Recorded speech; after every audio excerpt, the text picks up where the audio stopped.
Good morning, all. Paul from CamelbackTrading.org coming to you this Friday morning, May 2nd. We're looking at Window Trader's market profile of the ES and NQ. So, after a very, very dramatic sell-off late in M period, which created a pretty nice price probe, especially in ES and SPY, we've come back to the meat of yesterday's profile right now. Okay? Where there was sellers late yesterday below A's low, for now they're not there. Now again, there's 80 minutes to go prior to the opening. A lot can happen. Again, you have non-farm payroll out at 8:30, so we'll see if that changes things. However, unless we take out yesterday's lows, the bulls are still in good shape. Okay, we're all up on the daily. NQ is now up on the weekly and balance on the monthly.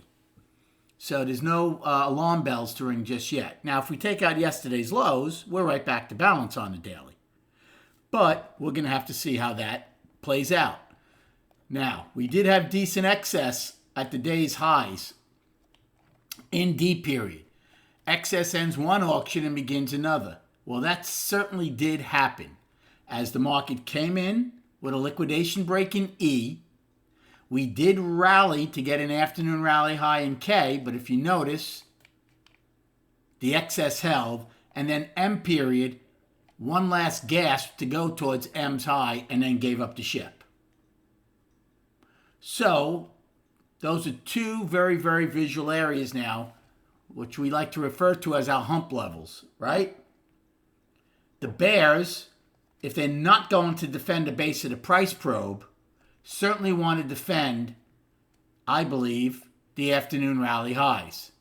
If you don't defend them, then there's a good chance we'll go and take back that excess. Now, in NQ's case, they can get the overnight high as of right now without even getting near the afternoon rally high. ES, you would have to get above the afternoon rally high to get the overnight high. So I still think that's a very big level, right? In NQ's case, I would say their first real hump level is the overnight high. Because if they get that, then there's a good chance to test the afternoon rally high, and then we see above that. For the bulls, quite simply, is yesterday's low is the main one. That's their hump level they want to defend to keep the daily up. If we open above A's low in ES, not NQ's meaningless A's low, it's just yesterday's low. If ES opens above A's low, though, where there were sellers yesterday, that would be their first line that they would want to defend, see if there's buyers there now. Now, again, this is all early information, right? You have a large overnight. You have non-farm payroll coming out at 8:30. So, again, a lot can change between now and then. But those are early parameters that you will have to keep an eye on. NQ looks like they already have a 16 wide overnight. ES is only 10. So that's interesting. Usually they both have around the same sizes. Now look at righty. The majority of righties overnight is above yesterday's high. Right now they're trading right near it. And look at the single prints they have here in the overnight. We talk about M's range so much, how it's more important going forward. Look where righty opened in the overnight, and so far the whole overnight traded M's range and obviously a lot higher. Okay? Now, ES and NQ is smack in the middle of around where M's range is, so we're going to have to see how that plays out. Come and join us.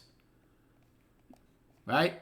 For the price we charge and for the value we give, it's certainly worth to come check us out at CamelbackTrading.org. We'll recap all of these charts tonight. I apologize. Last night, I didn't put the charts up. I kept it on the profile. So let's see if I do it right this morning.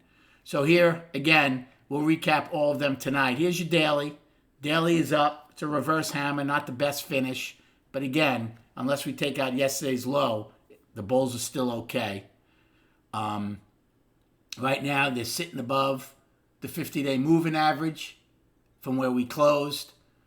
If they hold that, well, then maybe they could start making their way back towards the 200.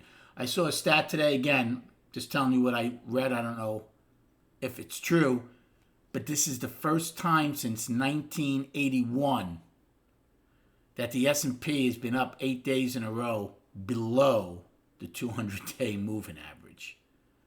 So that's pretty interesting. 44 years. So again, we'll see if we're going to finally go attack it.